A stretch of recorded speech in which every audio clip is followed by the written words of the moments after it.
Sejarah Perang Batak. Perang Batak dipicu oleh kedatangan Belanda ke kawasan Sumatera. Kedatangan ini didasari oleh Perjanjian Belanda-Inggris.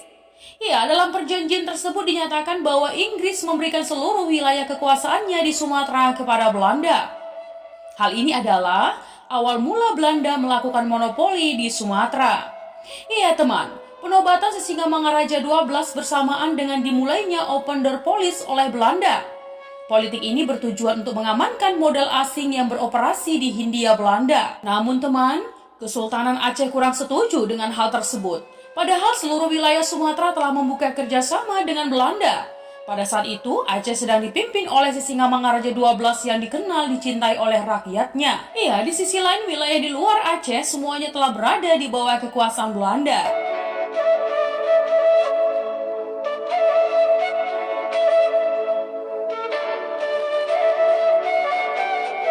Iya teman, awal konflik Batak dan Belanda dipicu oleh perkembangan agama Kristen yang dibawa oleh Belanda. Pada awalnya, Raja Sisingamangaraja 12 tidak keberatan dengan agama Kristen yang dibawa oleh Belanda. Namun pandangan tersebut berubah. Ya, ketika Raja menyadari bahwa Belanda melakukan monopoli dan memanfaatkan penyebaran agama sebagai sarana monopolinya. Akhirnya, Raja Sisingamangaraja 12 menolak penyebaran agama oleh Belanda. Hal ini juga didasari oleh adanya agama asli Batak yang ingin dipertahankan, yaitu Farmalim.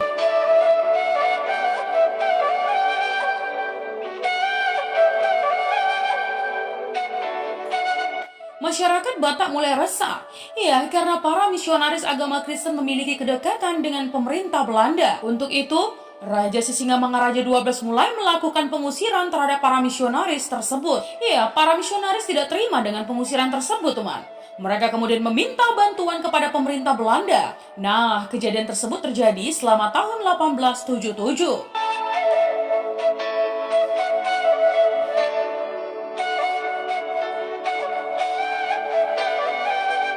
Pertikaian tidak berhenti begitu saja. Para misionaris semakin menunjukkan ketidakpuasan mereka atas kerajaan Batak yang menggagalkan rencana mereka untuk menyebarkan agama. Tanggal 6 Februari 1878, pasukan Belanda sampai ke Pearaja, kediaman Ikhwer Ludwig Nommensen untuk melindungi para misionaris. Ya, kedatangan mereka diteruskan menuju Baal Batu untuk menyusun benteng pertahanan. Sisingamangaraja 12 khawatir dengan kedatangan Belanda, sehingga ia mengumumkan perang pada tanggal 16 Februari 1878.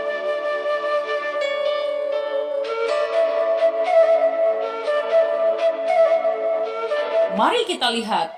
Tahun 1878, perlawanan dan pernyataan perang dari Sisingamangaraja 12 telah dinantikan oleh Belanda. Hal ini bisa dijadikan alasan Belanda bahwa kerajaan Batak yang memulai perang terlebih dahulu.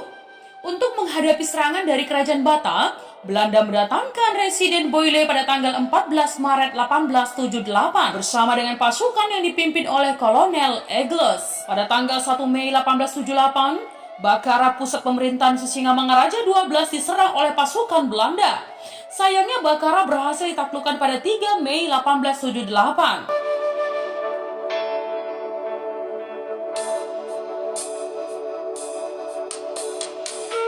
Iya teman, Sisingamangaraja 12 beserta pengikutnya berhasil menyelamatkan diri dan terpaksa keluar dari wilayah Aceh untuk mengungsi. Sementara itu, raja lain yang masih berada di Bakara tidak bisa melarikan diri dan dipaksa oleh Belanda untuk melakukan sumpah setia.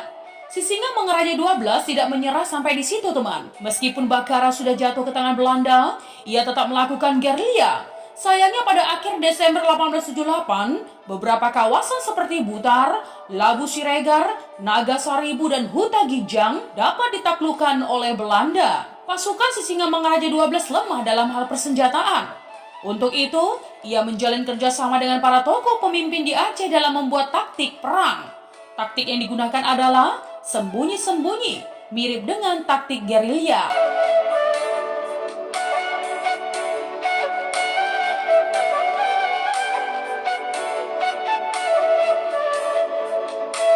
Tahun 1888. Ya teman, pada tahun 1888, para pejuang Batak melakukan penyerangan ke Kota Tua dengan bantuan tentara Aceh. Perlawanan ini lagi-lagi bisa diatasi oleh pasukan Belanda yang dipimpin oleh J.A. Visser. Namun, saat itu Belanda juga menghadapi serangan yang terjadi di Aceh. sehingga mereka mengurangi perlawanan terhadap Sisingamangaraja 12. Belanda melakukan hal tersebut untuk menghindari kehilangan lebih banyak pasukan karena tewas selama peperangan.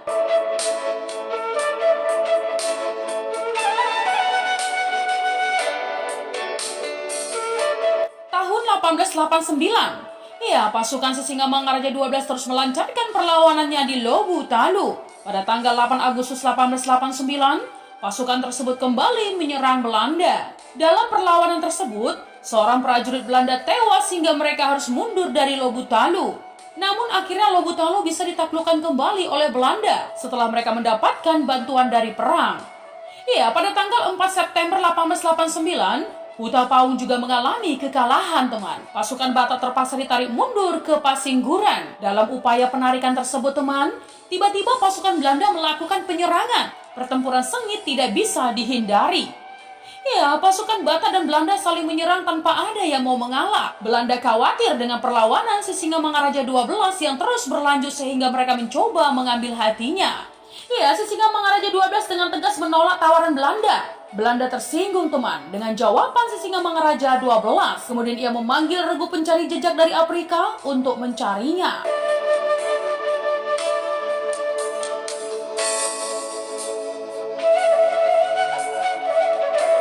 Sampai tahun 1906, perlawanan masih dilakukan oleh Sisingamangaraja 12. Namun sangat disayangkan, teman, bahwa panglimanya yang bernama Amandopang Manulang tertangkap oleh Belanda. Penasehat Sisingamangaraja 12 yang bernama Guru Somaling Pardede juga menjadi tawanan Belanda pada tahun itu.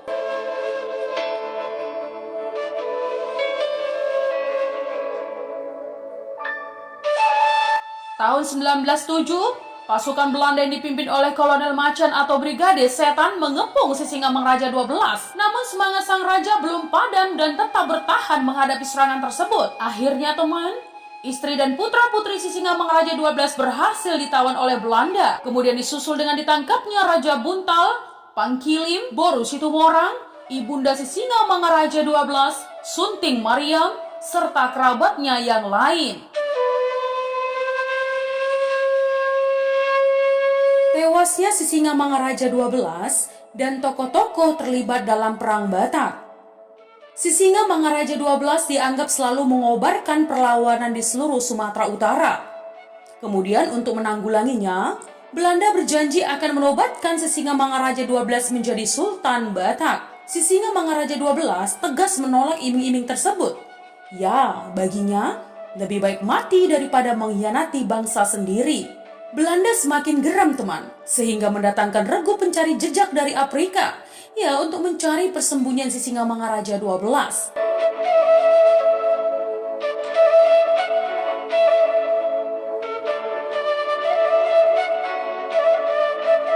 Barisan pelacak itu terdiri dari orang-orang Senegal. Oleh pasukan Sisingamangaraja 12, barisan musuh ini dijuluki Si Gurbak Ulu Nabirong. Tetapi pasukan Sisingamangaraja 12 pun terus bertarung. Panglima Sarebut Tampu Bolon menyerang tangsi Belanda di Butar, sedang Belanda menyerbu Lintong dan berhadapan dengan Raja Opu Babiat Situmorang. Tetapi Sisingamangaraja 12 menyerang juga ke Lintong di Huta, Huta Raja, Simanggarongsang, Huta Paung, Persingguran, dan Polung. Panglima Sisingamangaraja 12 yang terkenal, Amangdopang Manulang, tertangkap dan Toko Parmalim yang menjadi penasehat khusus Raja Sisingamangaraja 12, Guru Somaling Pardede, juga ditawan Belanda. Ini terjadi pada tahun 1906, teman.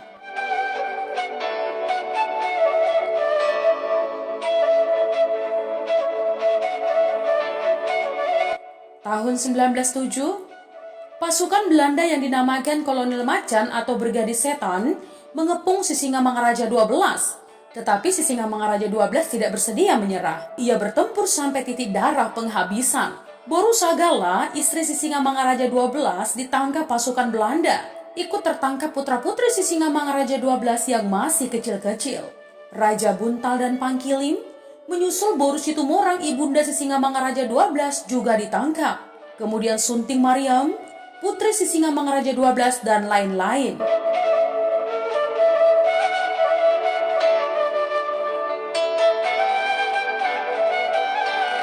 Tahun 1907, Di pinggir kali Aik Sibulbulon di suatu desa yang namanya Sionomudon, di perbatasan Kabupaten Tapanuli Utara dan Kabupaten Dairi yang sekarang, gugurlah Sisingamangaraja 12 oleh peluru Marsuse Belanda, dipimpin Kapten Christoffel.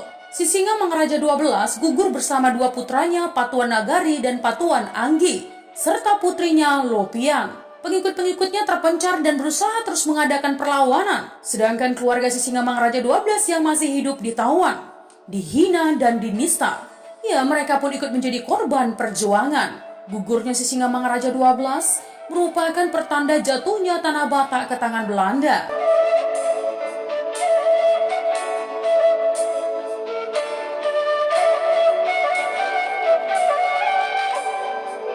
Akhir perlawanan. Dengan meluasnya wilayah Batak yang jatuh ke tangan Belanda, daerah gerak Sisingamangaraja 12 semakin sempit, teman. Pengikut Sisingamangaraja 12 juga semakin berkurang. Dalam beberapa pertempuran, keluarga Sisingamangaraja ditawan dan membuatnya terdesak. Namun ia tetap berjuang hingga titik darah penghabisan. Akhirnya, Sisingamangaraja 12 gugur karena tertembak pada tanggal 17 Juni 1907.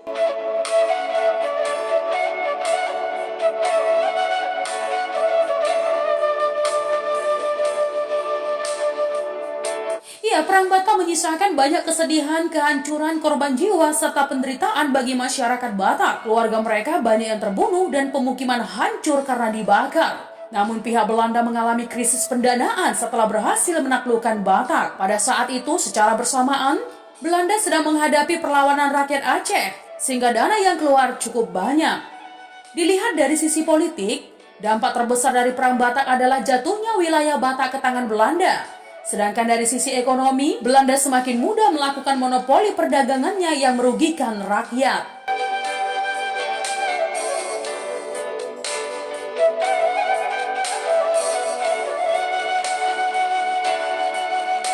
Tokoh-tokoh yang terlibat dalam Perang Batak.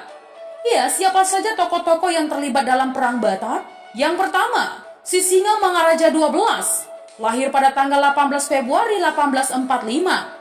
Ia memiliki nama lain Patuan Bosar. Nama tersebut ia gunakan ketika ia masih kecil, teman. Sisingamangaraja 12 dinobatkan menjadi raja ketika usianya masih 19 tahun. Pada tahun 1886, hampir seluruh Sumatera telah dikuasai oleh Belanda kecuali Aceh dan Batak. Pada awal tahun 1887, pertempuran Batak melawan Belanda mulai panas. Sayangnya pertempuran berakhir dengan Tanah Batak yang berhasil dikuasai oleh Belanda. Iya, teman, rakyat Batak ditimpa kesedihan mendalam atas wafatnya raja mereka. Sisingamangaraja 12 dikenal sebagai raja yang bijak. Ia juga anti perbudakan sehingga rakyat sangat mengagungkannya.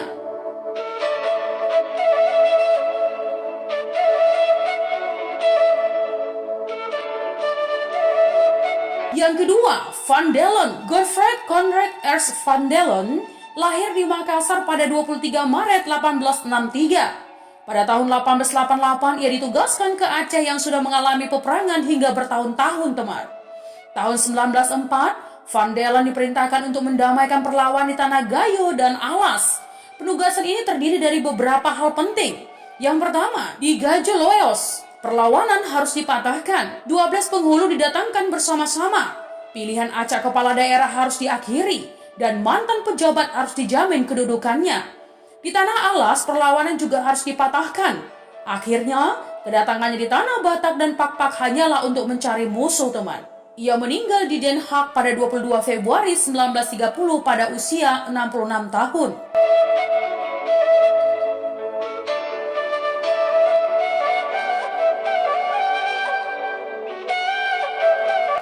Yang ketiga, Kapten Hans Christoffel. Nama lengkap Kapten kelahiran tahun 1621 ini adalah Hans Jakob Christoffel von Grimmelshausen. Pada usia 10 tahun, ia diculik oleh pasukan tentara Hessian. Kemudian ia mengalami petualangan kehidupan militer selama 30 tahun berperang. Ia meninggal pada masa peperangan tanggal 17 Agustus 1676.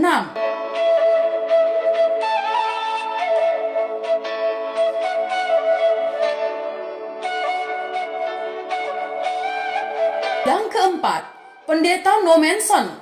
Ikwer Ludwig Nommensen lahir pada tanggal 6 Februari 1834. Ia adalah seorang penyebar agama Kristen Protestan di Tanah Batak, teman. Pada tahun 1881, Nommensen pindah ke kampung Sigumpar dan tinggal di sana hingga akhir hayatnya. Selama pengabdiannya di Batak, ia telah membaptis 180.000 orang. Nommensen meninggal pada tanggal 23 Mei 1918 dan dimakamkan di Sigumpar.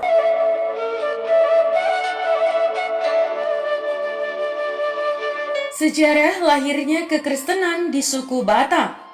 Suku Batak adalah salah satu suku di Indonesia yang mempertahankan kebudayaannya. Mereka memegang teguh tradisi dan adat. Pada masa lampau, orang Batak tidak suka terhadap orang luar atau Barat Sibotar Mata karena mereka dianggap sebagai penjajah. Selain itu teman, ada paham bagi mereka bahwa orang yang berada di luar suku mereka adalah musuh.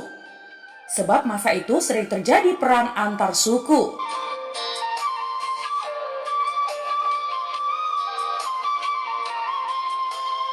Sebelum Injil masuk, suku Batak memiliki kepercayaan formalin.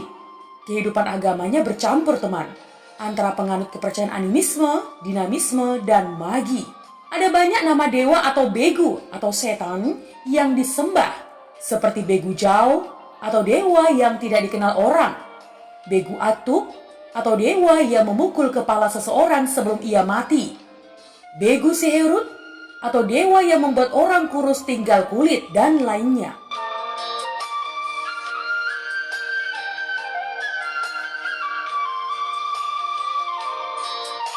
Kisah dimulai dari Nommensen teman. Pada tahun 1846, saat berusia 12 tahun, Nommensen mengalami kecelakaan. Sewaktu dia bermain kejar-kejaran dengan teman sebayanya, ia ditabrak kereta kuda yang menggilas kakinya sampai patah. Nah, keadaan yang demikian memaksanya berbaring di tempat tidur berbulan-bulan lamanya, teman. Waktu itu dalam doanya, Nommensen menginginkan kesembuhan dan berjanji, jika dia disembuhkan, maka ia akan menjadi pemberita Injil. Setelah kakinya sembuh, Nommensen kembali menjadi buruh tani untuk membantu keuangan keluarganya, karena ayahnya telah meninggal. Nah teman, pada usia 20 tahun, Nommensen berangkat ke Barmen, untuk melamar menjadi penginjil. Selama 4 tahun, dia berlatih di seminari. Dan sesudah lulus, ia akhirnya ditabiskan menjadi pendeta pada tahun 1861. Dia ditugaskan oleh RMG ke Sumatera dan tiba pada tanggal 14 Mei 1862 di Padang. Dia memulai misinya di Barus. Dengan kerinduan, ia mendapat izin untuk menetap di wilayah Toba. Namun pemerintah kolonial tidak mengizinkan dengan alasan keamanan. Oleh sebab itu teman, dia bergabung dengan penginjil-penginjil lainnya, yaitu misionaris pendeta Heni dan pendeta Klamer, yang telah melayani di wilayah City Rock. Setelah berdiskusi dengan kedua misionaris itu, maka disepakatilah pembagian wilayah pelayanan, dan Nommensen akan melakukan pelayanan di Silindung.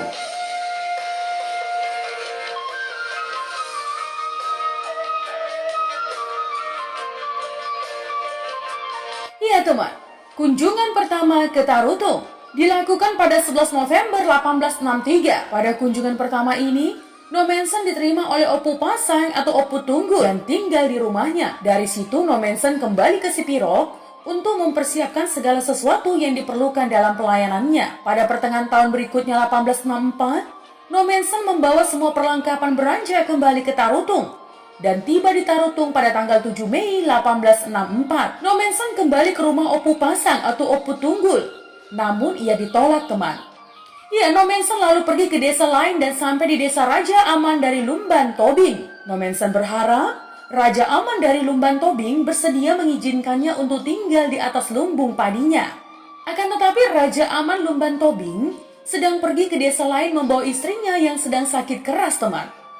Melalui seorang utusan, Nommensen menyampaikan niatnya ini kepada Raja Aman Lumban Tobing. Akan tetapi, Raja Aman Lumban Tobing menolaknya. Kemudian Nommensen menyuruh kembali utusannya untuk menemui Raja Aman Lumban Tobing dengan pesan bahwa sekembalinya Raja Aman ke desanya, penyakit istrinya akan hilang. Raja Aman pun berkata, apabila perkataan Nommensen itu benar, maka dia akan mengizinkan Nommensen tinggal di rumahnya. Ya teman, benar saja. Penyakit istri Raja Aman sembuh total. Raja Aman Lumban Tobing akhirnya mengizinkan Nommensen tinggal di rumahnya. Namun teman, Raja Pontas Lumban Tobing tidak mau menerima Nommensen. Dia berusaha memengaruhi raja-raja Silindung supaya menolak Nommensen. Sebaliknya, Raja Aman dari Lumban Tobing juga berusaha memengaruhi raja-raja di Silindung, ya, untuk menerima Nomensen, sehingga masyarakat di sekitar Silindung terbagi dua dalam hal penerimaan terhadap Nomensen.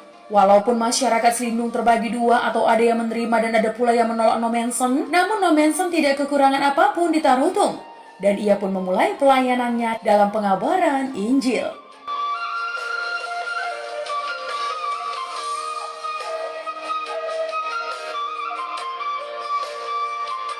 1 tahun berlalu, teman.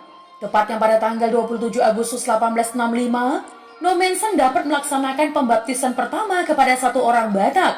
Bahkan di kesempatan lain, Raja Pontas Lumban Tobing yang dulunya menolak Nomensen menginginkan supaya dia dan keluarganya dibaptis oleh Nomensen. Ya, teman, pada saat itu juga, Raja Pontas menginginkan supaya Nomensen pindah dari Hutadame ke Pearaja.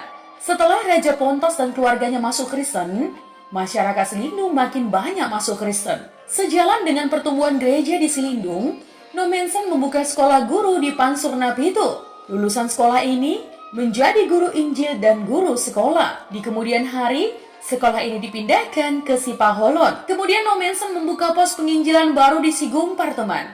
Dari sanalah dia menyebarkan Injil bersama para pembantunya ke semua Toba, Holbung, dan Samosir. Ya, saat diberi izin oleh pemerintah kolonial, maka RMG menunjuk Nomensen untuk membuka pos Zending baru di Silindung. Kehadiran Zending ditantang oleh sebagian raja dan juga oleh sebagian leluhur masyarakat yang mereka takut akan terkena bencana jika menyambut seorang asing yang tidak memelihara hukum budaya. Selain itu, teman, sikap menolak para raja disebabkan oleh kekhawatiran bahwa dengan kedatangan orang-orang kulit putih ini menjadi perintis jalan bagi pemerintah Belanda yang berkuasa pada waktu itu. Sekalipun demikian, Nomensen berhasil mengumpulkan jemaat yang pertama di Hutadame pada tahun 1873. Dia membangun gedung gereja, sekolah, dan rumahnya di Pearaja dan hingga kini, teman, Pearaja tetap menjadi pusat gereja HKBP.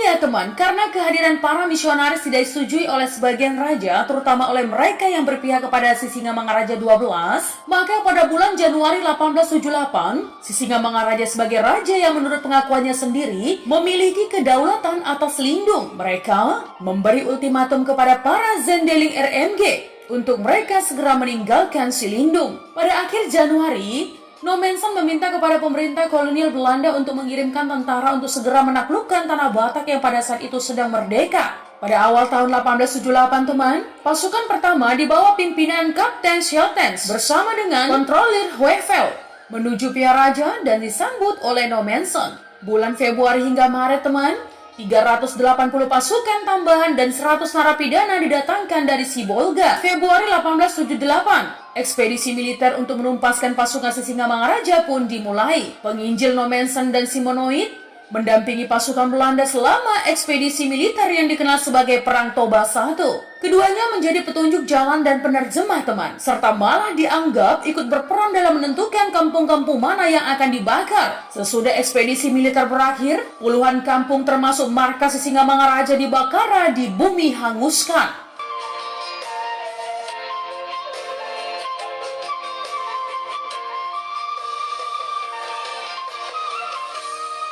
Setelah Silindung dan Toba ditaklukkan dalam Perang Toba I, Batak Mission atau Zending Batak mengalami kemajuan dengan pesat, khususnya di wilayah utara.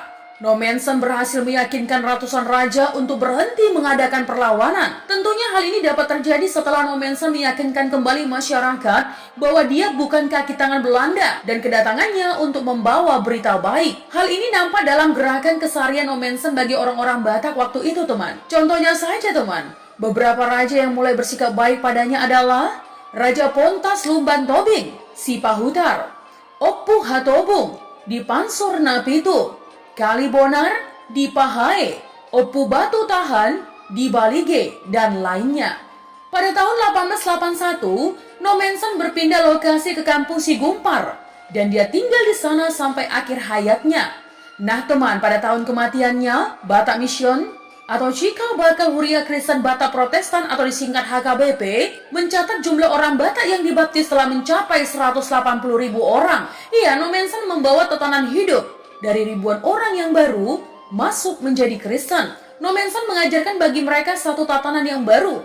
Pada tahun 1866, ditetapkanlah sebuah aturan jemaat, teman. Aturan itu meliputi kehidupan orang Kristen di dalam jemaat maupun dalam daerah sekitar yang berkaitan dengan keluarga, menyangkut ibadah, perkawinan, hukum, dan pejabat gerejawi.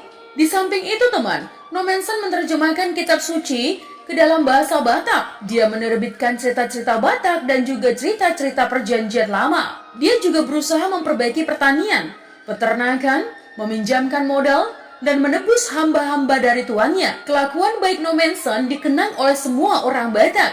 Ya, karena dia berusaha untuk memajukan bidang pendidikan dengan membuka sekolah penginjil. Ya, untuk memberitakan Injil bagi Batak pribumi. Demikian juga, teman, ia memenuhi semua kebutuhan guru dan membuka sekolah untuk pendidikan guru.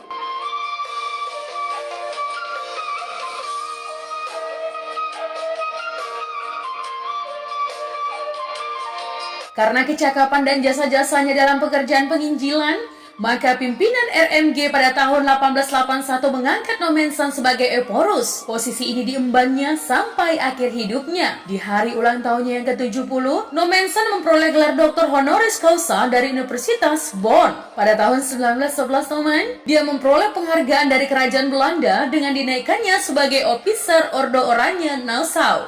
Dia pun belakangan memperoleh gelar sebagai Rasul orang Batak.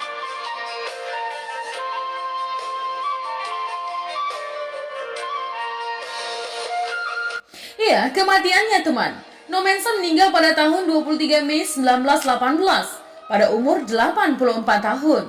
Nomensen akhirnya dimakamkan di Sigumpar di tengah-tengah suku Batak setelah melakukan pekerjaan demi suku ini selama 57 tahun lamanya. Nah, teman, dalam penyampaian Injil, Nomensen dibantu oleh Raja Pontas Lumban Tobing atau Raja Batak pertama yang dibaptis untuk mengantarnya dari Barus ke Selindung dengan catatan tertulis bahwa ia tidak bertanggung jawab atas keselamatannya. Pada awalnya, Nomensen tidak diterima oleh penduduk karena mereka takut kena bala karena telah menerima orang lain yang tidak memelihara adat.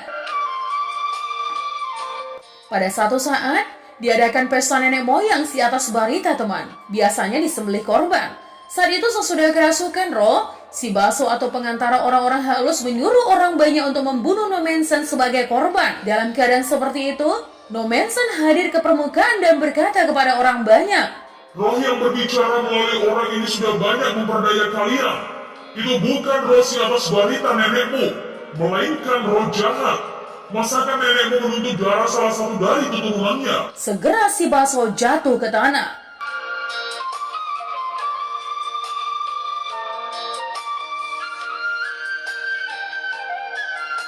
Ya, Ludwig Ingvar Nomensen menghadapi keadaan yang menekan. Nomensen tetap ramah dan lemah lembut hingga lama-kelamaan membuat orang merasa enggan dan malu berbuat tidak baik padanya. Pada satu malam ketika para raja berada di rumahnya hingga larut malam dan tertidur lelap, Nomensen mengambil selimut dan menutup badan mereka. Hingga pagi hari mereka terbangun dan merasa malu melihat perbuatan baik Nomensen. Sikap penolakan Raja Batak ini disebabkan kekhawatiran bahwa Nomensen adalah perintis dari pihak Belanda. Suku Batak yang masuk Kristen mendapat tekanan dan diusir dari kampung halamannya. Ya, karena tidak mau memberi sumbangan untuk upacara-upacara suku. Keadaan seperti ini memaksa mereka berkumpul pada satu kampung tersendiri, yaitu Huta Damai atau Kampung Damai. Setelah 7 tahun Nomensen melakukan penginjilan, teman, orang Batak yang masuk Kristen berjumlah 1.250 jiwa. 10 tahun kemudian, pada tahun 1881, jumlahnya naik 5 kali lipat, hingga jumlah orang Batak yang masuk Kristen adalah sekitar 6.250 orang. Pada tahun 1918, sudah tercatat 185.731 orang Kristen di wilayah RMG Sumatera Utara. Pada tahun 1881, Nomensen diangkat menjadi Eporus oleh RMG. Jabatan tersebut dipegangnya hingga ia meninggal dunia pada 23 Mei 1918. Nah, teman, suku Batak memberi gelar kepada Nomensen dengan sebutan Oputa atau nenek kita. Nah, teman, gelar ini mensejajarkan Nomensen dengan Sisingamangaraja 12 atau tokoh sakti lainnya.